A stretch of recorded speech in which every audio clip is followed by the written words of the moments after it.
Yay. So welcome everybody to Coffee Talk. It's Monday. What is today? August 23rd. And I'm here with my friend Barbara. Barbara, where are you from? I am from Colorado, Montrose, Colorado. So Southwest Colorado, tucked up next to the San Juan Mountains. Cool. And yeah, we're gonna have coffee and a chat. So you can share a little bit about yourself if you like, or we can just chat. It's very informal. It would probably help for people to know who I am. Why would I be anyone to even listen to?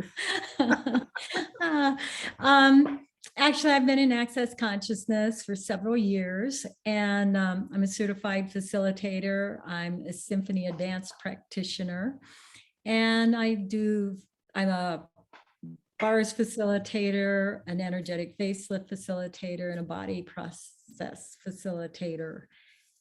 So I do a lot of things. I do a lot of classes, and then I also work with people, in private sessions. And so that's kind of what I do. I'm a shaman also. I was a shaman long before I was in Access, but I find that the two of them really complement each other. And isn't it fun? It's like whatever you add access to gets greater. Yes. Yeah. Mm-hmm. Exactly. So that's cool. Yeah. So that's kind of who I am. Raised in Colorado. I'm the real thing. Awesome. Yeah. So today we were chatting right before we came on live, and we were talking about how many people are dealing with overwhelm and having a difficult time. And September is the beginning of the suicide awareness all over the world, and we're doing these free bars sessions for anybody who's looking to experience that and see how that works. But what have you found with people who are overwhelmed and coming to you, and like, what do you do first? Well, usually we have a conversation, just what energy work is, and how it is that I might be able to contribute to them. And really the bottom line is that these people know something else is possible. They know, like all of you probably do, in the deepest recesses of your mind, you've always known since you were a little kid, the magic and the possibility that's available to you. And that's when these people come to me and they've had all of those thoughts and they're so disappointed with what is happening in the world, and they don't know what to do with that. And the other thing is that 99.9% of all the stuff that goes on it with your body, whether it's emotionally, mentally, or physically, is something that you have picked out of somebody else's body. Like you are the SpongeBob of the universe, and just walking down the street or even sitting in your home, you can be receiving stuff from everybody around you. If you're OCD or Asperger's or autistic, your radius can be just gigantic. Like when I say gigantic, more than 80-mile radius that you're pulling in stuff. Yeah. Kids that are and adults that are ADD or ADHD, they can't focus for any time at all, but that's because they're being just completely inundated with all kinds of people's thoughts and emotions. And they've been so misunderstood and made so wrong. And what's funny, Barbara? It's like people who don't even think of themselves as any of these labels or anything. Just yesterday, I had a client text me saying that she wanted to do a session, and she's in Australia. I'm in California. And about an hour before the session, I started getting this weird pain in my abdomen. And right. I was like, well, I better push through, just do the session. And when I got on with her, it was all stuff that she was dealing with, and it wasn't hers. It was someone else's. but my body was showing me. Exactly. Happens to me so often. And things that they like people are trying to change and they can't change it. That's because it doesn't even belong to them. They've just like tried to make it theirs so desperately, you know, Right. they know that it Like has. they go to the hospital and the doctors don't know what it is, but like as soon as you go, wait a second, is this mine? No, it starts to dissipate. Exactly, exactly. So anyway, the people that come to me, it's like that. I try to explain to them, you know, that we're going to play with this light and heavy thing, and that when I ask them questions, I don't want to hear it from here. We're like going to remove their head and put it in another room. That I just want to hear from their body, that their body will talk to me. And if they're willing to listen, they can hear what their body has to say also. And to me, that's one of the most valuable tools that you can give a person. You know, and people come to me, it's about being empowered. You know, I want them to be empowered to know the tools of access. So when they walk away, they can keep their life getting greater and they can share those tools with somebody else. Yeah. And the more people that we can get this out to, it's like, wow, how different could the world be? You know, how much more kindness could there be? How much more allowance and less polarity of fighting for, fighting against, being right, being wrong, you know, all of that stuff that just really has people overwhelmed.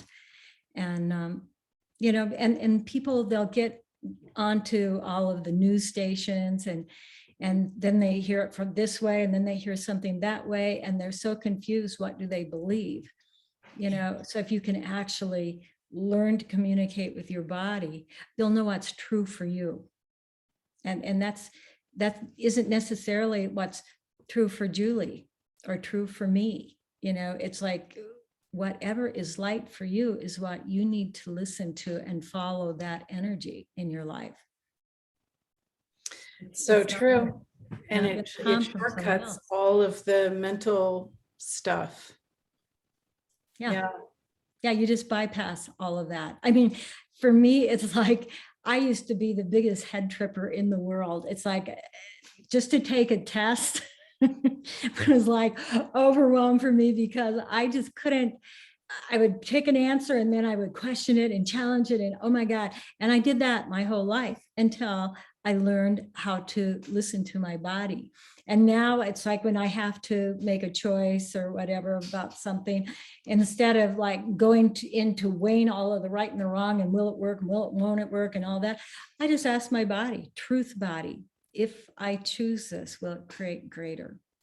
Truth body, if I choose this, will it make me more money? Truth body, if I choose this, will it create greater possibilities in 5 years from now? Where will I be if I choose this? I mean, it's like there's so many ways to ask a question. Mhm. But as soon as I do, my body will either light up or it feels like somebody's stepping on it. It just kind of contracts and feels really heavy and yucky.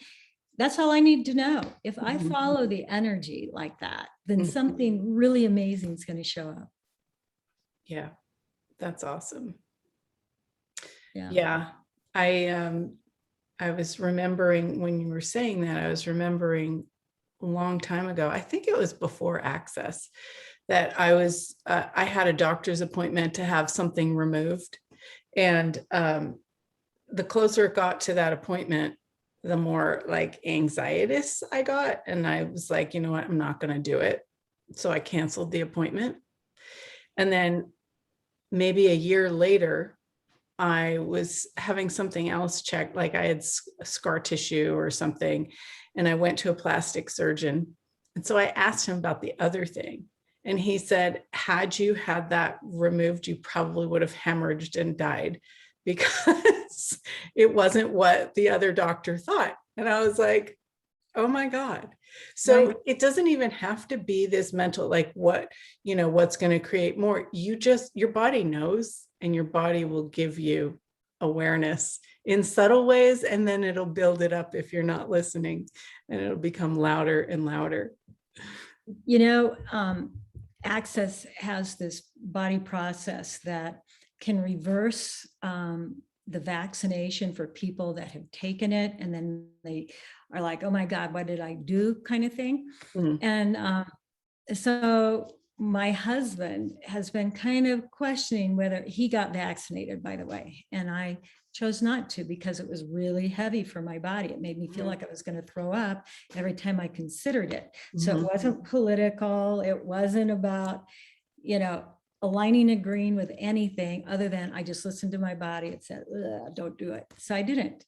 But anyway, my husband did. And so last night he was, or yesterday afternoon, he's asking me questions about it. And he's like, well, I really don't think I want to run that process. He goes,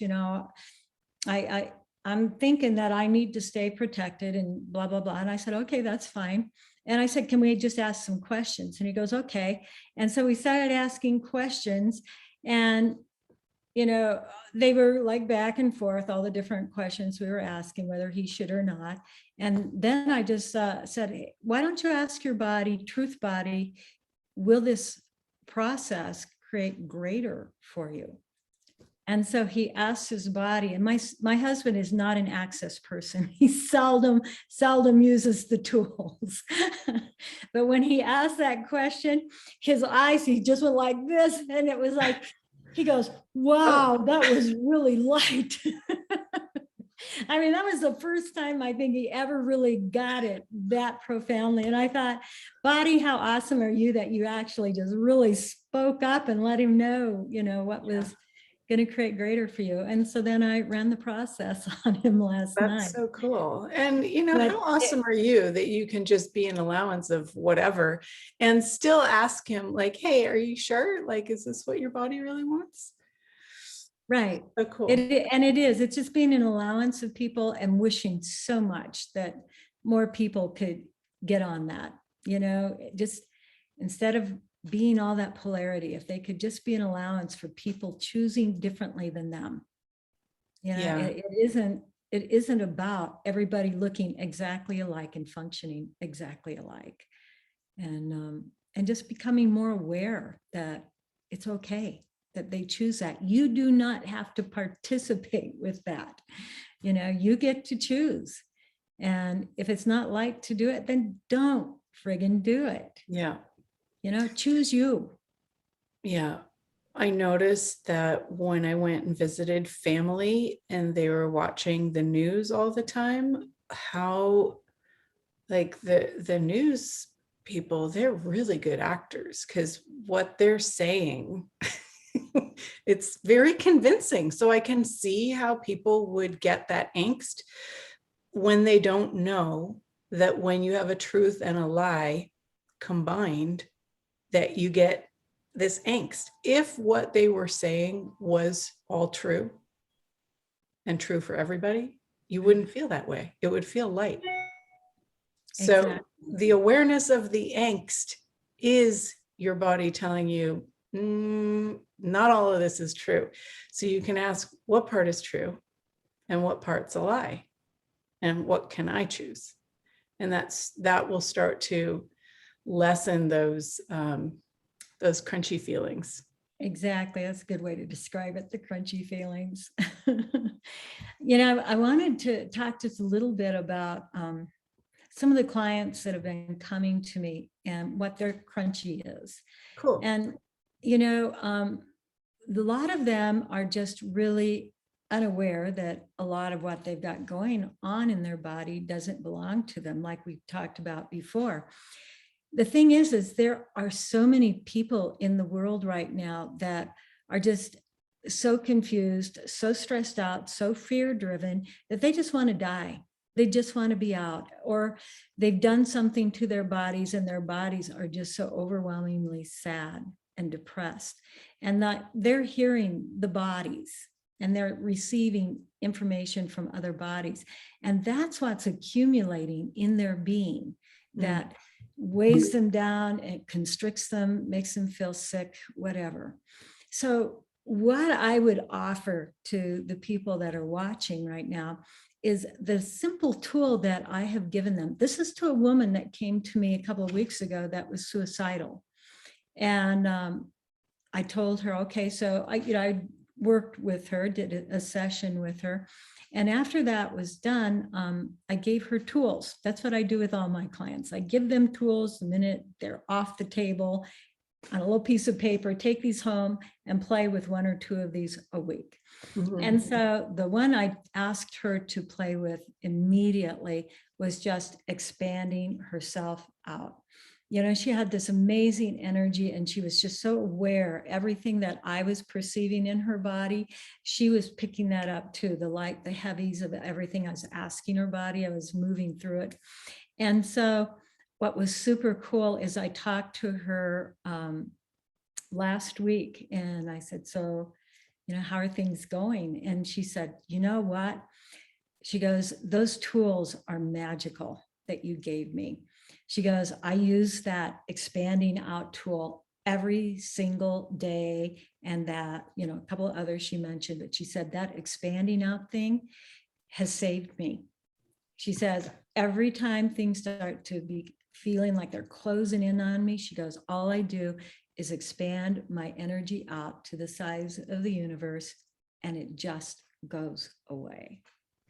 Yeah. And that was so cool because her husband was so upset. So like literally in tears because he was so upset about where she was in her life. And now it's like, boom, different. I love that. I love that. Yeah. Yeah. Expanding is one of my favorite tools as well. And I actually have a Facebook group called Expand Space to Unwind. And every Monday, actually at the end of this coffee talk, I do an expanding exercise and share some tools with people. And it's just amazing. Like it really can take care of literally everything that's going on. Yeah. Just the That's- willingness to allow yourself that space and start actually acknowledging that crap doesn't belong to you. Return to senders, hot pot. Yeah. You know? But I guess you'd have to be willing to have your life be a lot easier. Mhm. And literally, ease is hard because nobody else is doing it. Well, hardly anybody else is doing it. Right. Right. We have so many points of view about what that's going to be. Like we've been taught our whole life, if you're not a hard worker, you're lazy, right? Mm-hmm. Right. And you have to stick with a job. If you have what is considered a good job, you have to stick with that for 30 plus years at least, you know, to prove that you appreciated it. Oh God, that makes you just go crunk, crunk, crunk, crunk. Right. But think about that. How many people do you know that are like that? And then there's those people that just float from job to job to job, and people just go. Yep. They're a dreamer. Uncreate and destroy all that times a godzillion, please. Right now, I'm getting back from Parkland Church Face events because you know what? Those people that are probably moving from job to job, they have such a vast experience of all of these things. They know so much more than the guy who's stuck at this job all his life. And the other thing is, they are probably so happy because they are always learning something new and something different. They're meeting new people. They're working with new people. You know, how fun is that? Yeah. So, you know, we have to start looking at things differently, you know, functioning from the old reference points, you know, that we have tucked away that give us the structure of what our life has to look like can really be limiting because it's not the same now. You know, the kids that are coming into this world are friggin' brilliant. And they're not going to function like that. They are going to function so much differently than we have ever imagined possible. And they're not wrong. They're just different. And change is not wrong. Exactly. And it doesn't have to look like the way we think. It doesn't mean that you have to change your job every 6 months. Right. I mean, I've actually had a business for over 30 years, but oh, there's a hummingbird out there. But I change it all the time.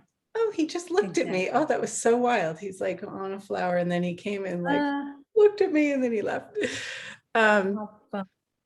So So even though I've sort of done the same thing for 30 years, it's not been the same. It's changed and, Yes, and I'm so glad you bring that up because I was thinking about, I was an elementary teacher for 30 years. And I switched grades. I taught every grade in those 30 years except kindergarten. And I was like on all of these committees that changed, that created all kinds of different things, whether it was environmental education or, creating special things that would, with grants, that would contribute or, yeah. specializing in whatever. It was like always change, always fun, always different. And that's why I was able to stick around for as long as I did. And then finally I Yeah. just said, done. Yeah. It's like, Time to create chapter 2. just because, it's like things can change. You can be married for a long time and change your relationship every day. Yep, Or exactly. you can be married and try to keep it the same and it gets like heavier and heavier and not fun. So it's all really a matter of choice and perspective and the willingness to look for the adventure and the willingness to follow the energy and everything. Mm-hmm. True story. Yeah, I've been married a very long time, 41 years. Wow. So Yeah. what is your secret? Well, it's like you're saying, it's like we do a lot of different things together. We both love hiking and camping and jeeping, and we used to do a lot of horseback riding, trail riding, all of that. Mhm. But he also goes and does his thing. Mhm. Oh yeah, we used to ski a lot together. I'm originally from Steamboat Springs, Colorado. Mhm. So Ski Town, USA. And so that's where we met. And so we did a lot of skiing, cross country skiing, snowshoeing. We did a lot of things together.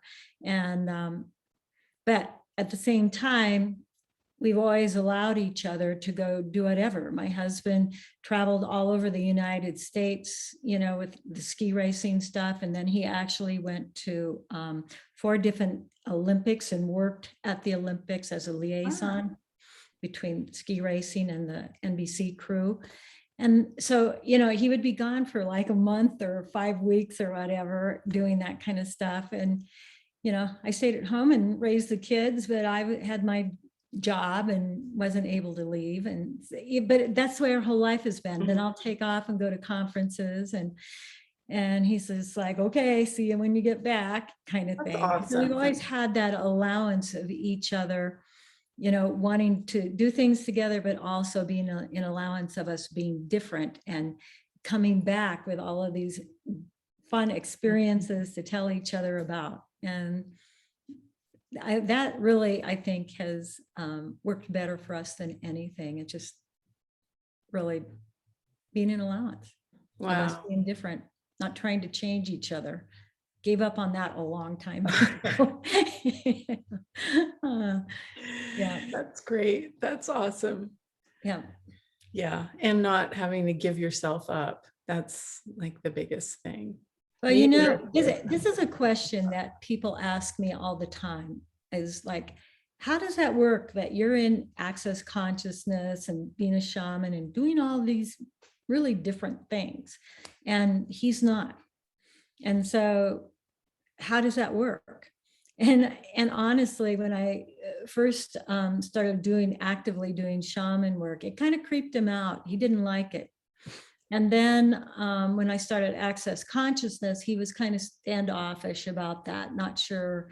But I just, one day I'd been at it for a couple of years and a friend and I were talking, we were at dinner here and we were just talking about the Access Consciousness stuff. And after she had left, it had brought a lot of stuff up for Rick and he was kind of just asking things about it, in a kind of a judgmental way. And I finally just looked at him and I said, I have finally found my happiness. I said, this makes me so joyful to be this weird, this different, and to be this kind of contribution to people. Mhm. And I said, I'm never going to leave this. I said, so if you have to leave me to be happy, then just know that it's okay. I don't want you to leave, but, you know, I am never going to stop doing what I'm doing. To take this away from me now would be like caging a bird, Yeah, that would be sucking all the happiness out of me. So I won't ever throw me under the bus again. I'm going to keep doing what I'm doing. And you can stay. I'd love for you to come on with this journey. And if you don't want to, if it gets too uncomfortable, then I understand. It's your choice. And so he's still here and actually lets me work on it. Actually will ask for me to run his bars or whatever every once in a while. And he just loves hearing what people say, how their lives have changed from using the tools or, experiencing one of my sessions or whatever, the that's class. amazing. Yeah. Yeah, so he does listen, and Yeah. he is not nearly so judgmental as he used to be, and a lot more in allowance. Yeah, it's hard to stay in close radius or whatever to somebody who's being this like erasing of points of view and Right. still hold on to your points of view. Another thing I do every night, I just do it for me, and I didn't really think about it till after he really started changing, but I run clearings or class recordings on voice loop while I sleep. Mhm. So that's playing all night long, every night, clearing me and apparently clearing him. Oops. Because he has changed a lot. I mean, truly a lot. So there's always that too. There's the back door. Well, it's true. I mean, Gary would say, you do the work, you go to the classes, and your whole family will change. And I've noticed that. Yeah, even if they're not living with you, they change. exactly. I have 2 sons that absolutely love it. Anytime their life gets crunchy, they call me, Mom, can you work on me? Oh, that's Yeah. awesome. Every time I go to visit them, I spend half my time running the bars or some body process on different members of the family. I look forward It's to awesome. when my kids come back around and ask for that again. It will happen. Mine are like in their 30s. They fully get it and love it, but they also have a lot of those capacities. They both had a wicked time in school because they're ADD and ADHD. Yeah. And it just sucked. And Yeah. so I have a tender spot in my heart for all of those people in the world that have such a hard time with their attention and that are just so misunderstood and made wrong for that. Yeah. But actually, they're just so brilliant. They're just so amazing. And given the opportunity to actually choose their life, they will outcreate everybody. I think by the time my son was 19, he dropped out of school when he was 16 because it was going south in such a fast way. And so I let him do homeschooling, and then he even dropped out of that. And so he found his way in other ways. He found jobs that were fun for him, that he loved learning, and he kept going and going. By the time he was 19, he had his own business, and he was making more money than I was. And I, at that point, was pushing 30 years. I had my master's and had taken all of the credits I could. The only place I could go on the ladder was to get my doctorate. Mhm. And he was making more money than me. And having fun. And having way more fun. Damn it. Yeah. So don't do that. Don't choose what's easy and fun and light, because then Right. So yeah, just believe in those kids, believe in yourself if you're one of those kids, and follow the energy and just know that you're magical.